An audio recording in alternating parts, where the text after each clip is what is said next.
السلام علیکم۔ آج جو ہم جس کا ویٹ کر رہے تھے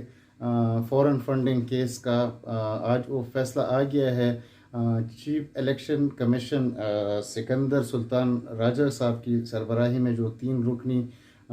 جو ایک کمیشن تھا، اس نے اپنا ایک تفصیلی فیصلہ جاری کیا ہے۔ اور یہ کیس جو تھا یہ تقریباً 8 سال تک التوا میں رہا۔ تحریک انصاف کوشش کرتی رہی کہ اس کیس کا کو کسی طریقے سے بھی ہو اس کو ڈیلے کیا جائے اور جس کا فیصلہ نہ آ جائے۔ اور پچھلے 8 سال سے ہم یہ سنتے آ رہے تھے کہ یہ فورن فنڈنگ کیس ہے، لیکن آج جب فیصلہ آیا ہے تو وہ فورن فنڈنگ نہیں تھا بلکہ ممنوعہ کیس تھا، ممنوعہ فنڈنگ کیس تھا۔ مطلب فورن فنڈنگ کیس اور ممنوعہ فنڈنگ کیس کے بارے میں تو ہم بعد میں بات کریں گے کہ وہ کیا ہے۔ سب سے پہلے اس جو یہ فیصلہ ہے اس کی جو اہم نکات ہے اس کے بارے میں ذرا اس کو سمجھنے کی کوشش کرتے ہیں۔ اچھا، جس کی مین نکات ہے اس میں یہ ہے کہ تحریک انصاف کو ممنوع طریقے سے جو فنڈنگ ہوئی ہے وہ ثابت ہوا ہے۔ الیکشن کمیشن کی جو وہ ہے جو فیصلہ ہے اس کے مطابق مطلب جو تحریک انصاف کو جو فنڈنگ ہوئی ہے وہ غیر قانونی طریقے سے وہ فنڈنگ ہوئی ہے اور اس کی ثبوت تحریک مطلب الیکشن کمیشن کے پاس موجود ہے۔ دوسرا جو اس کا وہ ہے کہ پی ٹی آئی کے 13 ایسے اکاؤنٹس تھے جو الیکشن کمیشن سے چھپائے گئے تھے۔ مطلب اس میں باہر سے غیر قانونی طور پر پیسے آ رہے تھے، لیکن پی ٹی آئی نے وہ الیکشن کمیشن کو شو نہیں کیے تھے۔ ہوتا اس طرح ہے کہ جب آپ الیکشن کمیشن میں اپنے جو آپ کی جو ایک پارٹی کا فنڈ اکاؤنٹ ہوتا ہے وہ آپ دے دیتے ہیں کہ ہمیں اس اکاؤنٹ سے پیسے آئیں گے، تو تحریک انصاف کی جو 13 اکاؤنٹس تھے وہ چھپائے گئے تھے الیکشن کمیشن سے۔ اسی طرح جو بہت سے ایسے ممالک ہیں جس میں برطانیہ ہے، امریکہ ہے، نیوزی لینڈ ہے، آسٹریلیا ہے، جو خلیجی ممالک ہیں اور ایون جو انڈیا ہے وہاں سے بھی تحریک انصاف کے اکاؤنٹس میں پیسے ٹرانسفر ہوتے رہے ہیں جو ممنوع طریقے سے، یہ غیر قانونی طریقے سے۔ اچھا، 34 جو غیر ملکی وہ ہیں انہوں نے ان کو پیسے دیے ہیں، اور 351 ایسے ادارے ہیں جو فورن ادارے ہیں، مطلب جو پاکستانی نہیں ہیں، انہوں نے بھی تحریک انصاف کو فنڈ کیا ہے۔ اچھا، جو پارٹی کا جو طریقہ کار ہوتا ہے، جو فنڈنگ کا طریقہ ہوتا ہے وہ پاکستانی نیشنل کرتے ہیں، جبکہ تحریک انصاف کو 351 غیر ملکی اداروں نے فنڈ کیا تھا۔ اور عارف نقوی کی ذریعے جو اس کی کمپنی ہے، وہ فائنینشیل ٹائمز میں پچھلے دنوں ایک خبر بھی چھپی تھی، اس میں $21 لاکھ تحریک انصاف نے وصول کیے ہیں عارف نقوی کی اس کمپنی سے۔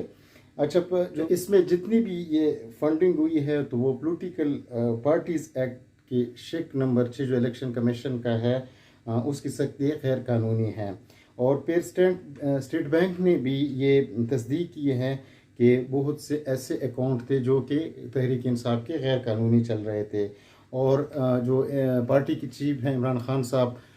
اس نے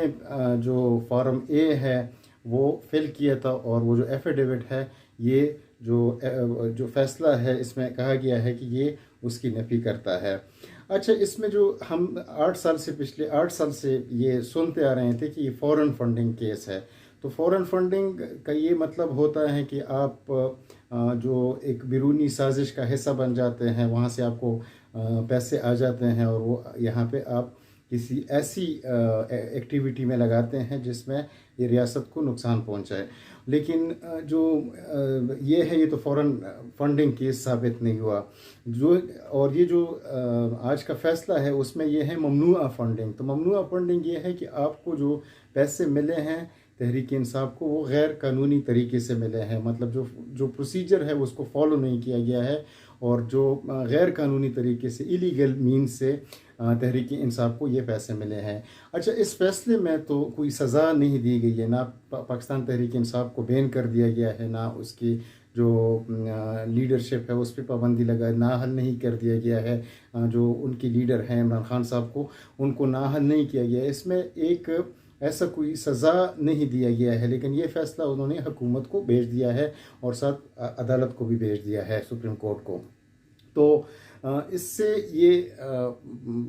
ظاہر ہوتا ہے کہ ٹھیک ہے ایک سزا تو نہیں ہو گئی ہے، لیکن جو تحریک انصاف جو کلیم کر رہی تھی کہ ہم ایک شفاف پارٹی ہے جس میں نہ کرپشن ہے نہ کچھ، وہ کرپشن پہ بلیو نہیں کرتے، دوسرے کچھ اور کہتے تھے، تو اس وجہ سے یہ جو تحریک انصاف ہے اس کی جو کریڈیبلٹی تھی، جو ان کا ایک نعرہ تھا کہ پاک چلی شفاف چلی، وہ والا نعرہ جو ہے وہ اس پہ ایک ضرب ضرور آیا ہے. اچھا، حکومت نے ابھی 2-3 جو آپشنس ہے اس پہ وہ ابھی سوچ رہے ہیں. آج جو پریس کانفرنسز ہوئے ہیں منسٹروں کی طرف سے، کہ ایک تو یہ ہے کہ ان کانسٹیٹیوشنلی اس کیس کو عدالت میں لے جائے حکومت، اور عمران خان کی جو پارٹی ہے پی ٹی آئی اس پہ پابندی لگا دے، اور دوسرا یہ ہے کہ عمران خان کو نااہل کر دے، اور 2-3 جو آپشنز ہیں ان پہ وہ غور کر رہے ہیں. اچھا، اس طرح کی جو آج بہت سے جو مبصرین ہیں یا جو تبصرے کرنے والے لوگ ہیں، ان کے مطابق اگر یہ پینڈورا باکس کھل جاتا ہے تو تحریک انصاف کو تو پھر بھی اکاؤنٹس میں پیسے ٹرانسفر ہو گئے ہیں، لیکن ایسی پارٹیز بھی پاکستان میں ہیں جہاں پہ ان کے پرسنل اکاؤنٹس میں بہت سے ایسے فنڈنگ ٹرانسفر ہو گئے ہیں. اور یہ اچھا ہے کہ ایک سسٹم شروع ہو گیا پاکستان میں کہ اگر آپ کو جو فنڈنگ ہوتی ہے پولیٹیکل پارٹیز کو، کہ وہ ایک شفاف طریقے سے ہو، جس میں پی ایم ایل این ہے، پیپلز پارٹی ہے، مولانا کی پارٹی ہے، جو بھی ہے، کیونکہ بہت سے ممالک سے ان کو چندے آتے ہیں. بہت سے جو پولیٹیکل پارٹیز ہیں، جو ریلیجیس پارٹی ہیں، ان کو خلیجی ممالک سے، عربوں سے اور ایسے ممالک سے بہت قسم کی فنڈنگ ہوتی رہتی ہے. تو اگر یہ ایک سلسلہ چل نکلا ہے، اگر الیکشن کمیشن نے آج ایک فیصلہ کر دیا ہے تو یہ ایک پریسیڈنٹ سیٹ ہو جائے گا دوسری پارٹیوں کے لیے بھی، اور دوسری پارٹی بھی اس میں آئندہ بہت سے مشکلات میں گر جائیں گی، کیونکہ پیپلز پارٹی اور پی ایم ایل این کی بہت سے ایسے فنڈنگ ہو گئی ہے جو ان کی لیڈرز کو ان کے پرسنل اکاؤنٹ میں ہو گئے ہیں.